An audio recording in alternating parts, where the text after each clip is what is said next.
Let's take a look at some of the latest, which includes Europe's biggest clubs talking about a breakaway independent Super League, which includes the best in Europe, unable to be relegated from a new competition for 20 years. The leagues have also brought to light a possible role FIFA President Gianni Infantino had in helping Manchester City and Paris Saint-Germain avoid bigger penalties for breaking financial fair play rules in 2014. That was when he was Secretary of UEFA, Secretary General of UEFA. The links between Qatar and FIFA, as well as Paris, don't stop there. According to the leaks, former French President Nicolas Sarkozy helped with the acquisition of PSG by a Qatar consortium linked to the royal family. He then told Michel Platini, who was UEFA's president in 2010, to help give Qatar the 2022 World Cup. Now, this allegation is not new.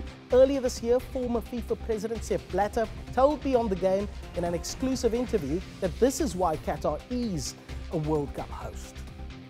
But in the last minute, with a political intervention in France by the president of France at that time, Nicolas Sarkozy, after a meeting with the Crown Prince of the Emir of Qatar, they have influenced, for not saying more, Michel Platini at that time to vote for Qatar and not to vote as in a consensus in the ExCo we have said we shall go there. And while Blatter had left behind a FIFA organization struggling under the weight of corruption allegations, their next president doesn't look squeaky clean. The Spiegel reports that Infantino secretly worked to weaken the global football organization's code of ethics. Christoph Winterbach of the Spiegel joins me now. Good to have you on the program. I mean, thousands and thousands of documents and data to sift through. How sure are we, and before we delve into the main issues of what you've uncovered, how sure are we of the authenticity of these documents? Well, first of all, thanks for having me. As you said, these are, well, not actually thousands, but millions of documents. And if you ask for authenticity, it's probably implausible to say that anybody could have faked this amount of data. We're going through these documents for many months now. We're having a collaboration with 15 media partners all from over Europe, and we're all professionals. That's what we do for a living. We work on investigative issues.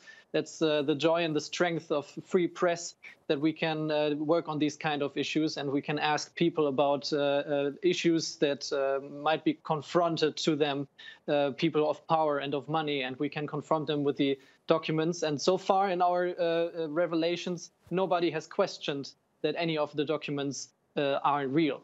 How deep are we getting here, Christoph? Because there's quite a lot of data that you guys haven't released yet. How is this all likely to rock the global game, do you think?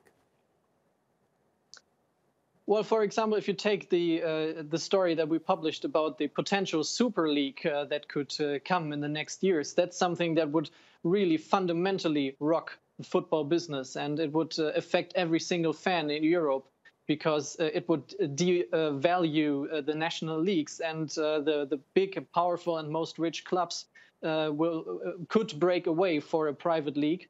And that could mean that there's a huge difference in broadcasting rights and revenue, and it's a huge difference in how each football fan can enjoy the game. And I want to ask you about that. I mean, how developed was this plan, and is there any thought that these revelations could stop it?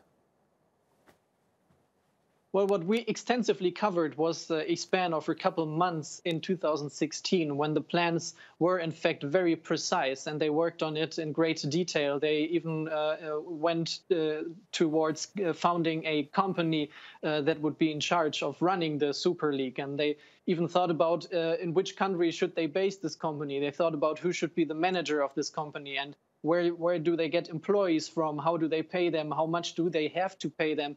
So this is not something that is like very concrete. This was very precise planning, and it was in very serious consideration. Now that we published a story about it, now that they saw the reactions of many, many fans and many people in charge, it might become more difficult to push through such a plan in the future. And of course, it's the early days in your investigations. Like we said earlier, there's still a lot of data to sift through, but some of the people are already saying that the leaks almost lack that smoking gun. I mean, how do you respond to that? Well, I would disagree. The past couple of days have been a media frenzy, at least in Germany. We've had so many reactions, so many people being outraged about what we discovered and what we wrote about.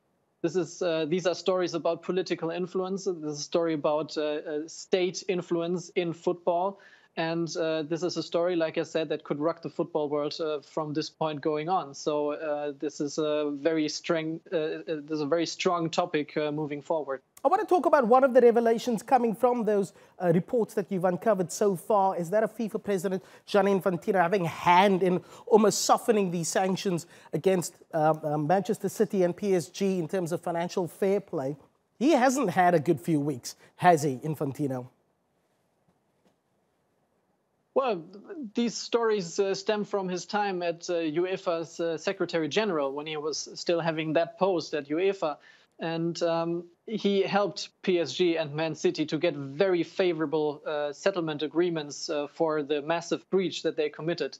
UEFA sanctioned other clubs for much less than what those clubs committed. And Gianni Infantino helped them with that. And when he ran for FIFA presidency, he said he would clean up the game and he would cause a more moral FIFA. But we see that he might be not the right character to push that reform through. Christoph, all the best with your upcoming investigations as you sift through, as you said, those millions of documents. Christoph Winterbach of German magazine, The Spiegel, looking forward to the next developments. Thanks for your time.